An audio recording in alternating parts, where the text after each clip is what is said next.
I always remind people, I'm like, technology is not without emotion and feelings. It is, so much of the industry is on vibes that it's like vibes undergirded by white papers.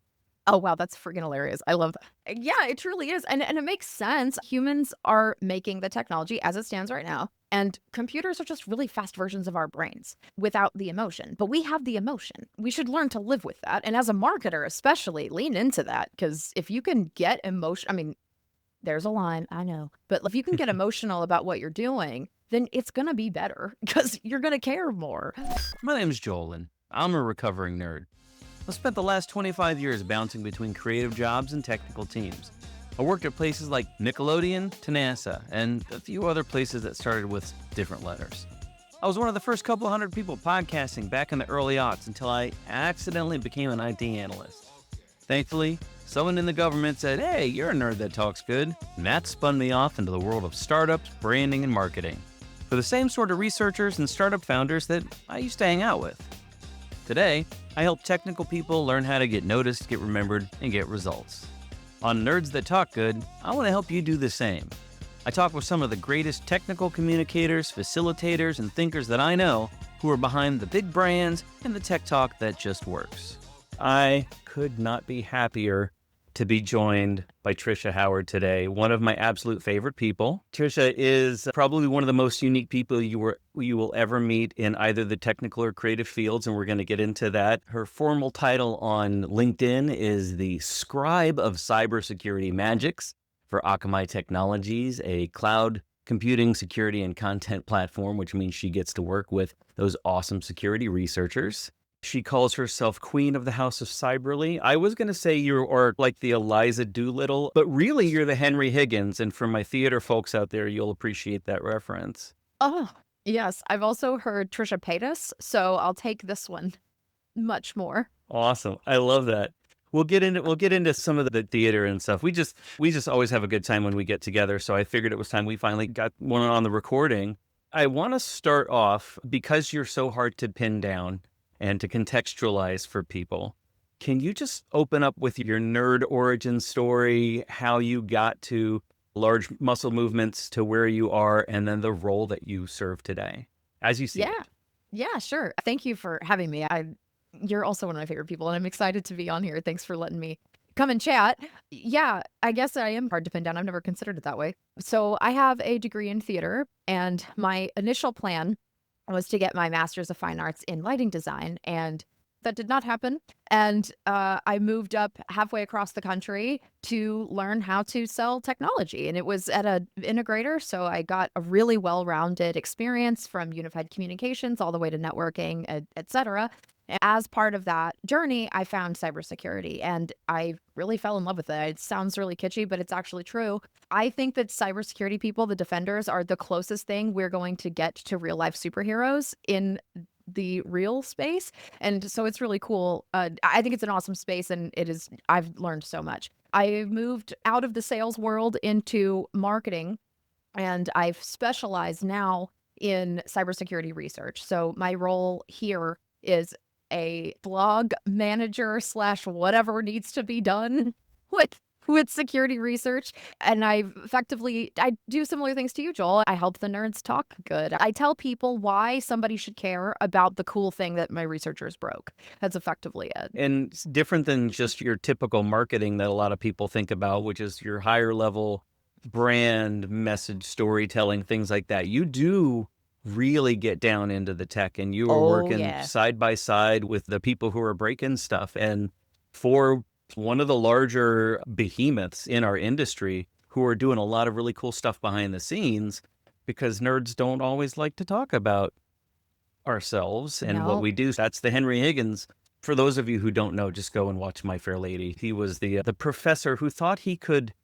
It is a tragic story because he thought he could really make her better than she was, and she Yeah. was there all along. Which She is the found herself. story of what you and I do with people that we work with, because they're all amazing. They've all got amazing stories, stuff to share, but sometimes the tech gets in the way a little bit. Yeah. Actually, I have a funny little story that is tangential that really, I think, explains why learning how to talk good is important and why diversity of thought is important. So the other day, my partner and I were trying to figure out how to get his computer to show up on the TV. And it was something that should have been very easy, but there was some kind of weird error that we were getting. So he's an engineer, and he started just very deep into the weeds. Give me the model number. Give me this, give me that. So I do. We still can't find anything. I was like, all right, I'm just going to pop onto Google, and I hopped in, this not working, why? And it was so easy. It was right there. And 35 minutes of troubleshooting was done in one single query because the query needed to be right. And this is what I love that you mentioned, that they don't always want to talk, because I have found that the best researchers are some of the most humble people in the world. And I love not being humble on their behalf. I love it. It's so great. It's so easy to do. I have the coolest job in the world. I get to deal with some of the smartest people ever, and they break stuff, and then I get to tell people and get people excited about it. What? That's cool. Yeah. I get paid for this. I tell people I no longer practice. I'm like that old doctor that retired, but a cheerleader for the technologists and even outside of cyber, just where technology is going. And I think sometimes we're leaving people behind who could really benefit from it or who could learn and lean into it. And so that's why I think your position in that in between is so crucial. When did you start to bring the Tricia that we all know and love? Because I'm sure there was a point where you got into sales and you're like, all right, we're going to do the straight marketing thing. And I did the same thing. I'm going to become a copy. I get to put my little hat, my little fedora on and drink my might be whiskey in my coffee cup. I'm going to be an ad man. What was it that gave you the freedom or the inspiration to start to do the stuff that you do? Did you do that kind of on your own, or did your employers give you enough leash to run and do that? Sure. So it was not given to me. I've lived my corporate life as a ask for forgiveness, not permission when it comes to content. So I used my social media.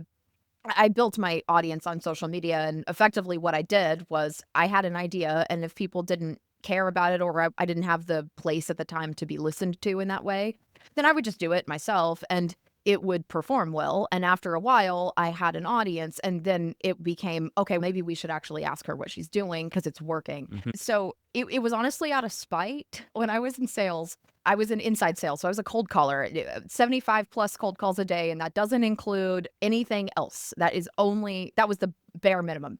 And I got tired of that because people were just mad. They were unhappy. Who wants to be called randomly talking about technology that you don't know or care about? Very few people, unless you happen to say the exactly perfect words.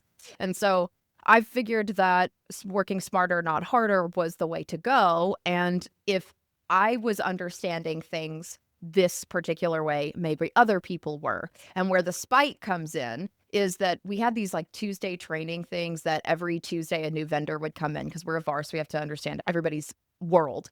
Almost consistently, like almost every week, somebody would say, oh, don't worry, sales, get the phone call set and then we'll get the smart guys in the room. First off, people in the room. Yeah. Second off, no, excuse you, just because I have sales in my title doesn't mean I'm an idiot. It just means that I have a different skill set than you. And so I got irritated and I started writing my own content. And turns out people actually respond to things that they can understand.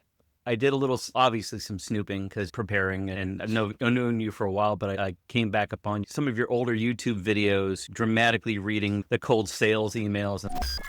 In the corporate world, cold sales emails are considered especially heinous. One board content creator in New York City has dedicated her time to creating these ridiculous videos. This is today's episode. Hello. I visited your site. It suited me a lot. I am interested to publish my written article on your site. I am interested in buying guest posts on your websites. Can you publish my article on your website? Can you please add my guest post with 2 anchor links on your site? If yes, then what will you charge from me? Either will it be free or will it be paid? Please tell me your best post price, please. Also, give me the link placement or the link insert price. Can you please tell me casino link accepted price? Can you please tell me casino, CBD oil, dating, and adult link accepted price? I will pay you via PayPal, and I will pay you after publishing my piece. Let me know for further proceedings. I think we as an industry and technologists need to be able to laugh at ourselves. We need to be able to acknowledge the pain, and that's a way of breaking down those barriers and building that relationship with the audience. I'd be curious about in that stage, what were you learning about breaking through barriers and disarming people? There was a phenomenal session at the Cyber Marketing Con that we both attended in Philly. John Seelig, who's a comedy writer for sales organizations, he did a session called Be the Hack. How, you know, like, it doesn't have to be funny, but it has to be disarming, and you can use one line in an cold open to break people down. Back then, were you finding that opportunity? Any techniques that that you've maybe brought into today? Sure. You mean like in cold calling? In cold calling, or just in building a rapport, a relationship? Oh, sure. So this is probably a cop-out answer, but I was curious. And I was genuinely curious. So what I would do is when I found a person or people that were kind enough to let me talk at them, then I would get to my script, and I really genuinely didn't know anything beyond that. I could barely use my phone when I got into this industry. So when I would get somebody who was kind talking to me on a cold call, I would just say, okay, listen, you know I'm a cold caller. You know I'm in sales. You can probably tell by my voice that I'm pretty young. This is my first job in this, and I would love to ask you some other questions about your day-to-day if you have time. And I was shocked at how almost every single one of them said yes, and the people who didn't usually said, call me back at this time. It just doesn't work right now. And I would end up with 45-minute cold calls. It was a joke in the office that, like, Wow. yeah. And it was, one guy gave me his Steam username one time, and but genuinely, I think what it came down to was I really did want to know, and I wanted to learn, and people respond to that. Of course, humor is a great way to do that. I did have an opening line that I would say, oh, don't worry about offending me. I got into sales because I started in theater, and we just have rejection as part of our identity. Ooh, I like that. Yeah. Just silly little things like that. I think I try and look at my stuff based on, I try and put myself in the audience's shoes, whatever audience that may be. If it's for my personal audience or Akamai's audience, I try and put myself in their shoes and see what they would want. And I try and do that, whether it's be funny. Hopefully it's funny. I tend to go to cute comedy as well. But sometimes it can be really dark if it needs to be. Security is not always fun and games. Yeah. I think finding that bit of empathy for the audience, but also it sounds like you put yourself out there. It's the word I'm looking for. There was a vulnerability.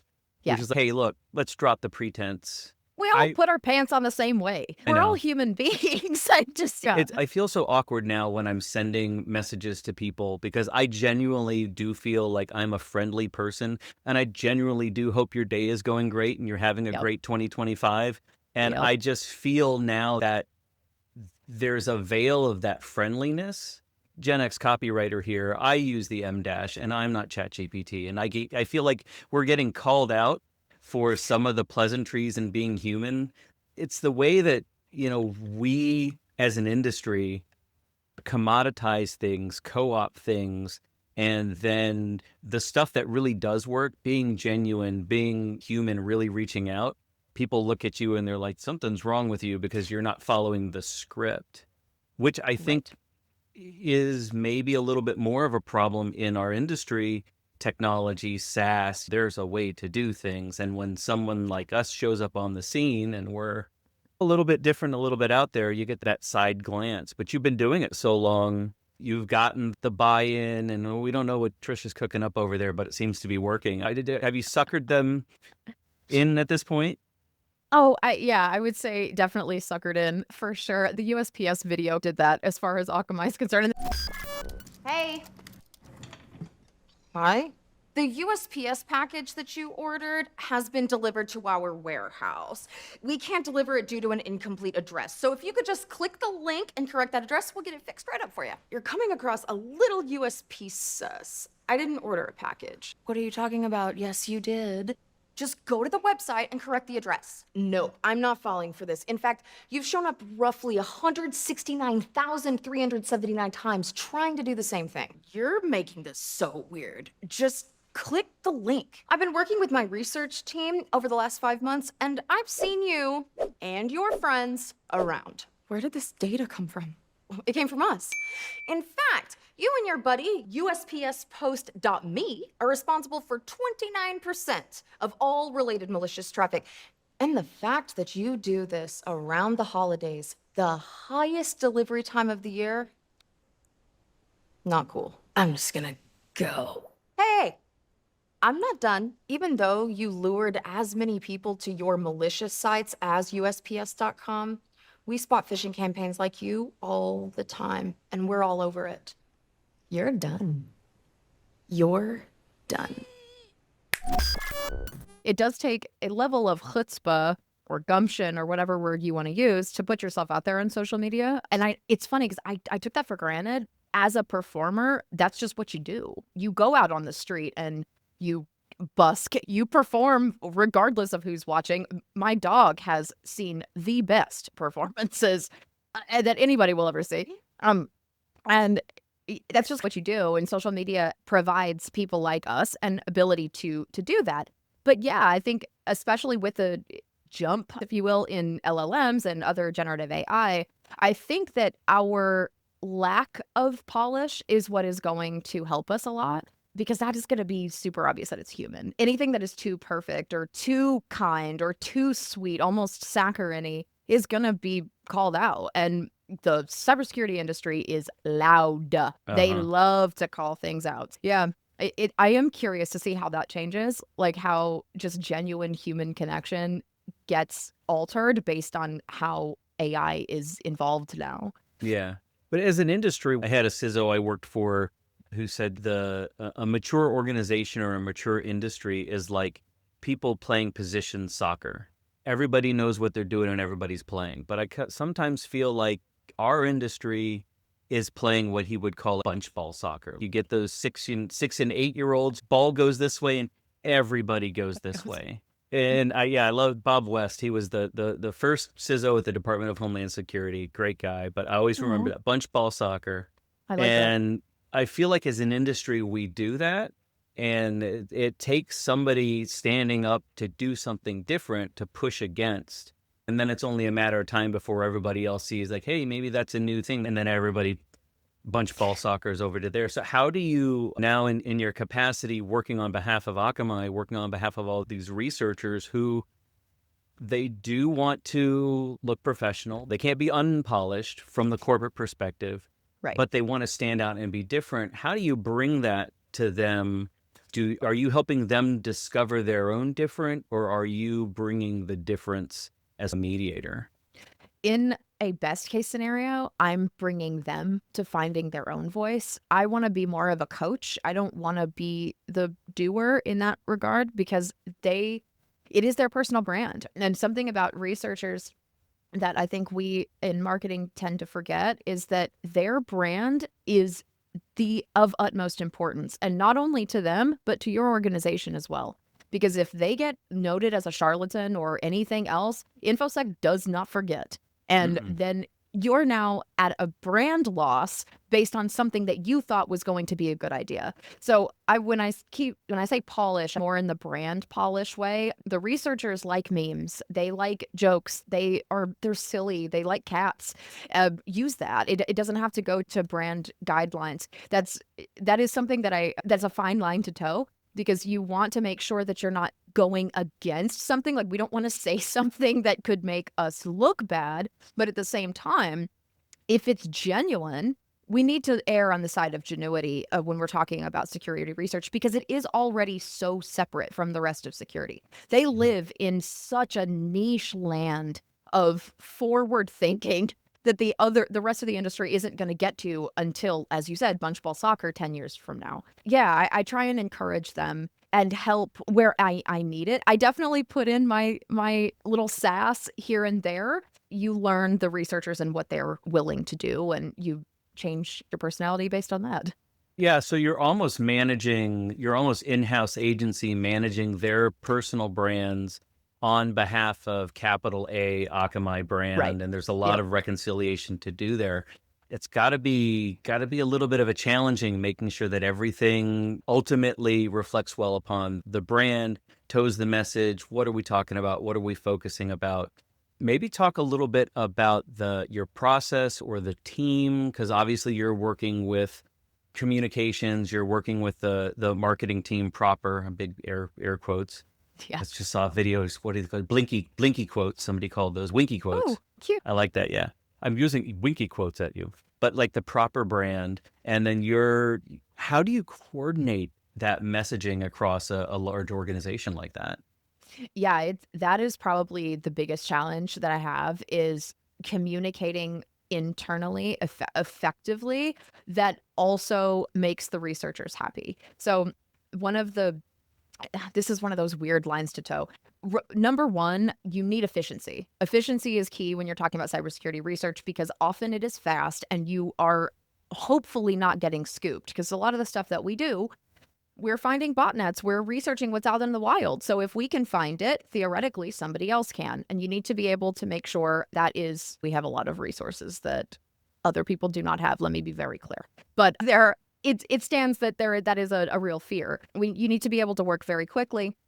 I identified a few people that one in each section of the organization: legal, PR, the blog team, to the web team, etc. And they're all in my little core group. And when I have a new piece, whether it's a rush or a regular one, they're all aware of it as soon as I am. And that way they can get into it a little bit earlier, especially legal. If there are certain things that we may need to have a little bit of extra discussion about, we get them in there a lot earlier. And just do it a few times. It's going to be rocky, and figure out what works. But efficiency is number one. Efficiency and Yeah, I think efficiency and consistency. And if you're able to build that internal brand, that internal linkage, they know what you're going to bring to them. You've done it enough times that they're going to trust that it's written. Yeah. It probably needs a light polish or something like that, or My look copy through, and editor it's is good to go. fantastic. Awesome. Well, Yeah. gotta love a good copy editor. Oh my gosh. just- Yes. I just submitted my book for final copy edits. Actually, later on, I have a call with my publishing team. I'm so excited to get the book out. And it's been, I've learned a heck of a lot working with a team, even self-publishing this. So I can imagine, being where you are and working in that team. I've usually had the luxury of being at agencies and having a production line thing, and nothing that was burning as, oh shit, here's 0 day and we want to be out first on it. I gotta tell you, that takes a lot. I make this joke a lot that I'm a marketing incident responder, because that's effectively what it is. Whenever something happens, we have to jump on, and that's how it goes. We have so many researchers too that ban different aspects of security, which is really cool. So sometimes it will take us a little longer to get something out than maybe a different organization would, because we want to bring in multiple teams. So that's a whole other decision-making process and managing emotions. A lot of my job is just managing feelings, truly. This part of the org has feelings about this. This part of the org has feelings about this. This one has feelings about everything. And then trying to coordinate that not only internally, but then take all of those decisions and make the rest of the world care about it. Right. And that's the fun part. Yeah, I always remind people, I'm like, technology is not without emotion and feelings. It is. So much of the industry is on vibes that it's like vibes undergirded by white papers. Yeah, on it. Oh, wow, that's freaking hilarious. I love that. Yeah, it truly is. And it makes sense. Humans are making the technology as it stands right now. Humans are making the technology, and computers are just really fast versions of our brains. So without the emotion, but we have the emotion, we should learn to live with that. And as a marketer, especially, lean into that, because if you can get emotion, I mean, there's a line, I know, but if you can get emotional about what you're doing, then it's going to be better because you're going to care more. Yeah. So let's dip into a little bit, maybe some of the tactics when you're working with a researcher. They're bringing you a problem, something that they've uncovered. What are some of the tactics and the ways that you dig to the deeper why? And like, why do you care about this? Because 20 million flippity flops in this, or they're using this backdoor, or we've never seen that before. But then it's, why do you care about it? What are the things that you've built that relationship now that they know these questions are coming, but you still catch them off guard? What are some of them Tricia secrets? Oh, that's really cute. So number one, I lean on the team a lot. So I lean on my core team that I was just referring to. I have the things that I care about, but they also have their things. And there are going to be typical 1, 2, 3, 4 things that legal, PR, et cetera, cares about every single time. And so the first tactic was just letting the researchers know that, hey, every single time you bring a piece to me, I need to know where your images came from. I need to know, I need you to put them natively in a file. I need you to have your figure captions put in this particular way. And depending on how involved they are in the writing process, some of my teams, like this is all they do. They research for publication. Some teams, this is their side gig. So you have to manage that. I would say that's a good tactic, is understanding what the researcher's actual job is first. If it's not only research, make sure that you are fitting in with their work stream, not trying to make it harder, because that'll just make them stop. Other than that, it comes with respect. This takes a lot of time. So I think I am so time blind in my real life. It is not even funny, but we really get time blind when we're talking about corporate stuff. You have to remember, again, these researchers, their name is everything to them. And there are a lot of not super great marketers out there that they've been burned. And so sometimes you have to actually make up for past mistakes first and then get there. It comes with trust. So tactics are showing them that you actually know what you're talking about. I showed them my side of the house. Hey, do you want to see how many views your blog's got? Here, I'll show you. They'd never even gotten that information before. Yeah. Suddenly, there's a little bit more excitement to write the next one because how many press hits we have. So I do try and show the other side of it and explain why it's important and show it if I can. That helps. They understand numbers. Researchers understand numbers better than we do. 100 views, is that good? Yeah, that's great. That's really good. So great. Mm-hmm. That's so great. You only got 60 last time. The number's going up. And that's right. I guess, yeah, no, it's true. I think appealing, it's not ego, but it's appealing to that. It's a different emotion. It's you want that product to be as good as it can be. They want what they've done to be represented as well as it can be. But to see other people jibing with it and going, oh, I like that, or feeding them those comments. I think a lot of times in tech and marketing, it's you just figure out the words and make us look good. We'll stand over here. We'll worry about that. And I do think it's that partnership is lacking in a lot of organizations. And when you have a good, strong organization that everybody understands what's at stake and everybody is sharing their wins, that's huge. Absolutely. And my role is very unique because of the size of our organization. Also, not every org is going to need somebody like me, to just being honest. But if you are in a position where you are consistently marketing security research, it is important, I think, to have some sort of liaison in between them that can speak to both sides. You don't have to be fluent in both languages, but you need to be able to say the top 100 words. And I think it's certainly not an overrated skill. Tactics wise, also, I think getting to know the researchers as people, which sounds silly, but really taking the extra time to get to know them, it means a lot. And this is good just regardless of where you're at. It doesn't have to be just researchers, but if you are having trouble communicating, maybe take a step back and remember that we're all human beings and try and meet them on a human level. And then if the work level isn't working, try the personal one. And if they both aren't, then maybe that researcher just isn't going to be a good fit for what you're looking for an external spokesperson, because they aren't always going to be. Some are going to be better at writing. Some are going to be better on camera. You just need to get to know them.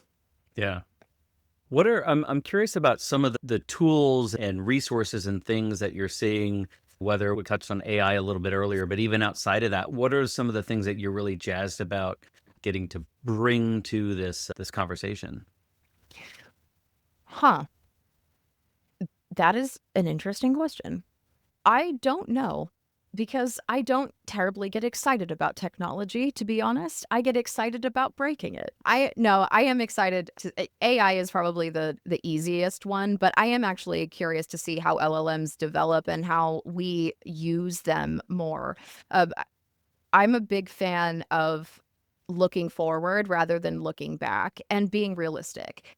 We cannot sit here and tell people to keep their kids off of LLMs. It's not going to happen. Just like we could not be kept off of insert whatever rebellious teen thing you want to here. We need to do that at work as well. LLMs are here. We need to deal with them, especially those of us who are creatives and writing who are understandably feeling a little bit of a way about it. But we need to learn how to use them rather than view them as a threat. Because if we view them as a threat, then we are hurting ourselves in the process. I wrote a blog a long time ago after watching the movie Hidden Figures, which is such a great film. And Yeah. the title of it was What Hidden Figures Taught Me About AI. And this was years ago the whole point was technology is going to change. Technology is going to evolve.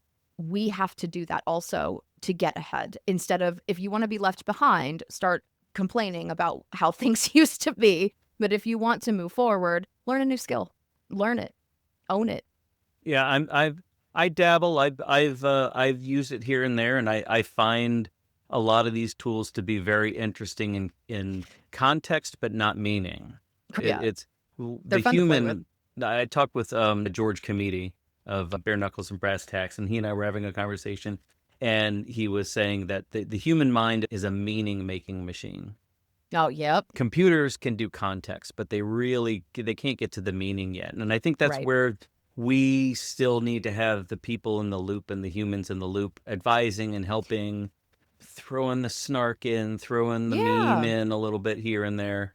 I just don't see those tools I don't see the tools getting there yet. It's uncanny, but not quite there. We've had deepfakes for years. This Yeah. isn't new. Well, I guess that's where I come. I go again from the research angle. It's like, this isn't really new. It's just newly widespread. Right. Yeah, it's accessible to more accessible. people, and we don't know what to do with it. Some people. So I get it. It's media literacy, and it's keeping that healthy skepticism, which thankfully we have a whole heck of a lot of in our industry, but not in a lot of other industries. For sure. Yeah. So with that in mind, where do you see the future of just technical communications in general? Is it more, obviously white papers are never going to go away. I'm a big advocate for making white papers better and including brand language and promissory value propositions and things like that. But I think people are wanting quicker information. They're wanting that personal touch. Yep. Where do you see the future of that going with what you do and what we do industry just as a whole? I think interactive content is going to end up taking out a lot of static stuff, especially when we're talking about something like research.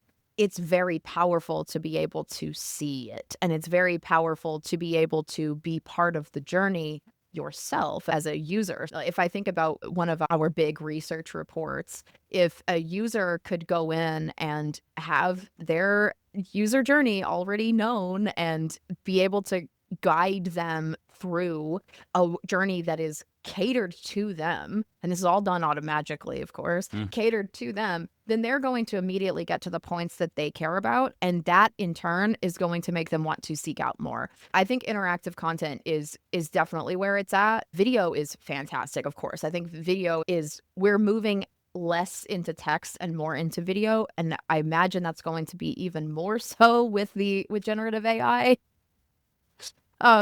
Even though they've gotten pretty good, but I think we'll be able to tell by even silly little speech things like, or what, or huh, that an AI is probably not going to do unless it's specifically told to do. Oh boy, I tell you what, I have used Google's Notebook LM, which is completely different from the other LMs. I Yep. uploaded a manuscript of my book to it and generated a 15-minute, 2-host podcast, Wow. man and a woman, and it's got all of the, it's like this. I'm Is- probably I'll drop in a little clip of it here, but I'm probably going to publish it as an episode because it's uncanny, but Wow, that's just wild. enough to the point where you're like, that's too good. It can't be real. Okay, ready to dive into this message fix book. You listeners sent in some really interesting excerpts, and we're here to unpack it all for you. It's all about really nailing that technical communication, which, let's face it, is more important now than ever, right? In a world that's just drowning in information. And get this, to help us crack the code, we're going to be drawing on some pretty unexpected sources. Like, we're talking ancient philosophy, we're talking psychology, and wait for it, toy marketing strategies. You know what I think is so fascinating is how it really gets at this experience I think we've all had, that dreaded blank stare moment. You're giving a presentation, maybe laying down some fascinating technical details, and boom, you look at your audience and you just see those eyes glazing over. Oh, tell me about it. It's like a punch to the gut. It is. And the thing is, this book really digs into why that happens. Wow. And you know what? It's not because we're boring. It's not. It's not. It argues it's more about this gap that exists between how we tend to communicate in the tech world and how people actually process information. Because at the end of the day, we're all suckers for a good story. It's true. But the book also emphasizes that not just any story will do. It has to be authentic. Like, you really have to tap into those genuine narratives that are woven into the fabric of your brand's values and mission. Because people can spot a fake a mile away. It's So, too perfect. It is too Yeah. perfect, yeah. But It's like in games trying to simulate water. Their games have come across like wild jumps visually, but simulating water, because it's so random, is one of the things that we still have not Yeah. gotten done. yeah, it's incredible the level of things that just can't be replicated. So to do all the personal interactive journeying and things like that, it does take resources and it takes tools and things like that. There's a lot of companies that don't have that. How do you think a small startup competes with that? Or a soloist who's just trying to share their passion or their technology or their research? Yeah. What do you I think that's what do you right. think we can do?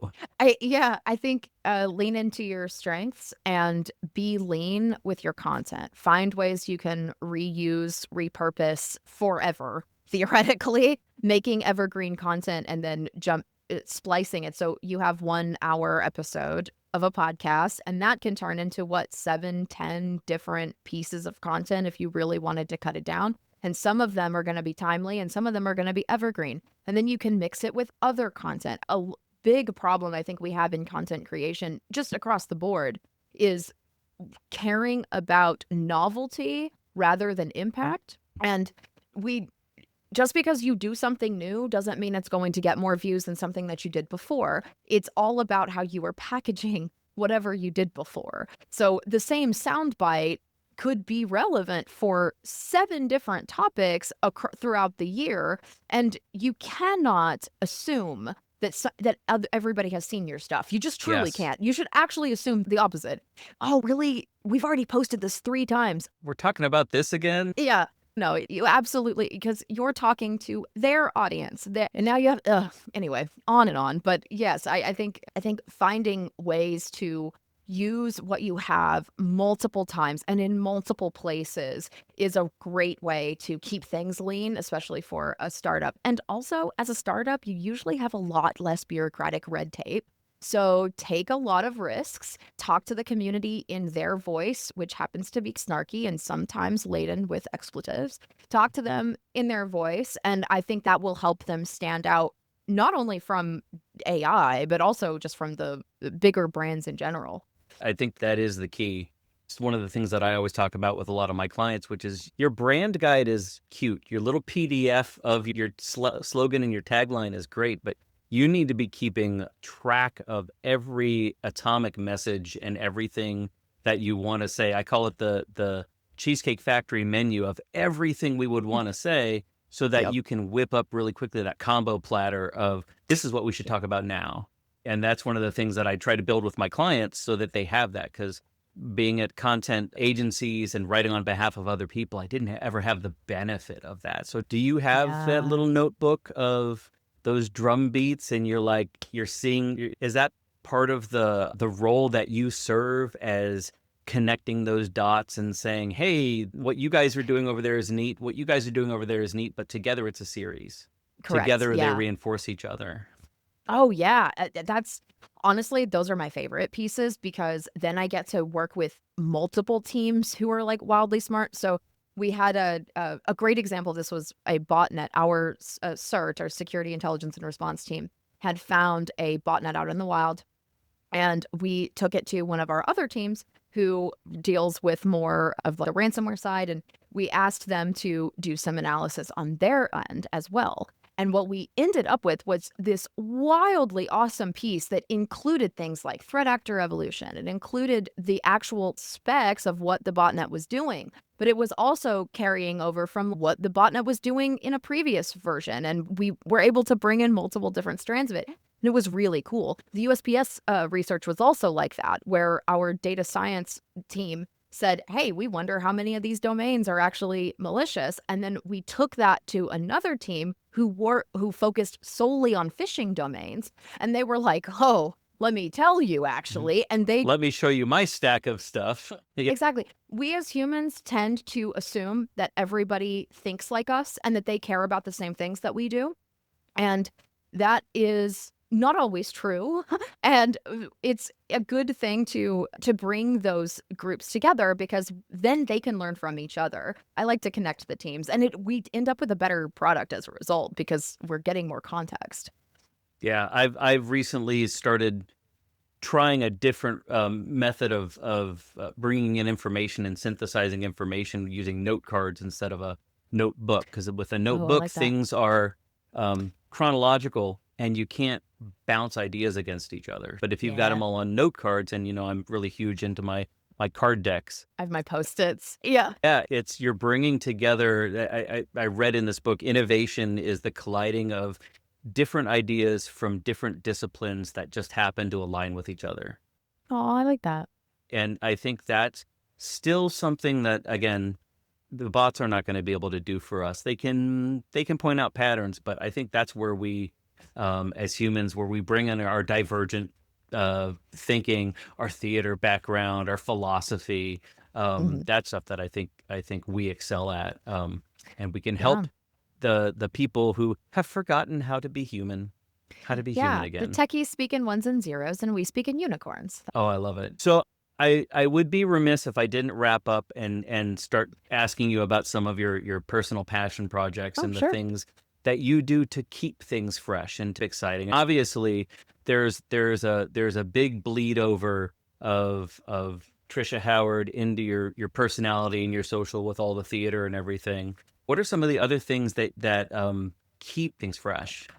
For my personal content, I only really do it when I'm wildly inspired, which is inconsistent. I choose that trade-off, but so that kind of helps with keeping things fresh because it truly is just whatever I want to do. The most recent one was the producers, and I've had this noodling around in my head for years, and it came on, and I was sitting in a in-between meeting state.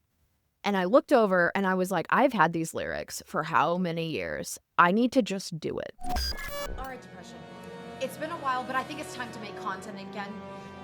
Being creative helps, and it's our chance that we're actually really good at this. You cannot be serious.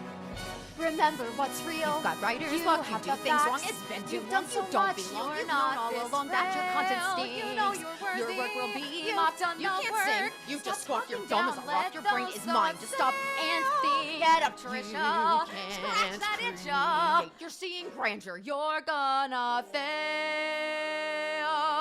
Snap out of it. Don't even try it. They don't hate you. Listen now and let me help you through it. I'll protect you from yourself. I don't need your help. You need to protect yourself. And so sometimes keeping things fresh is truly just doing it, doing things that are edited, that are not terrible. It's silly things like I posted today, or just jumping into the chair, just doing things to keep my brain in the act of creating content. I think especially those of us who struggle with depression, anxiety, etc., it's very easy to get stuck in our own head and think that our content is bad and that people don't like it. And what the reality is that we haven't posted anything, so we're not getting any feedback.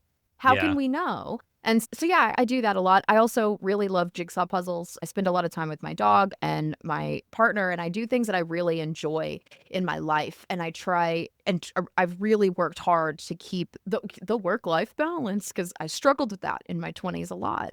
And so, yeah, I think trying to keep my brain in a good, healthy state helps everything else. Because if this is messed up, then if your input is bad, guess what your output's gonna be?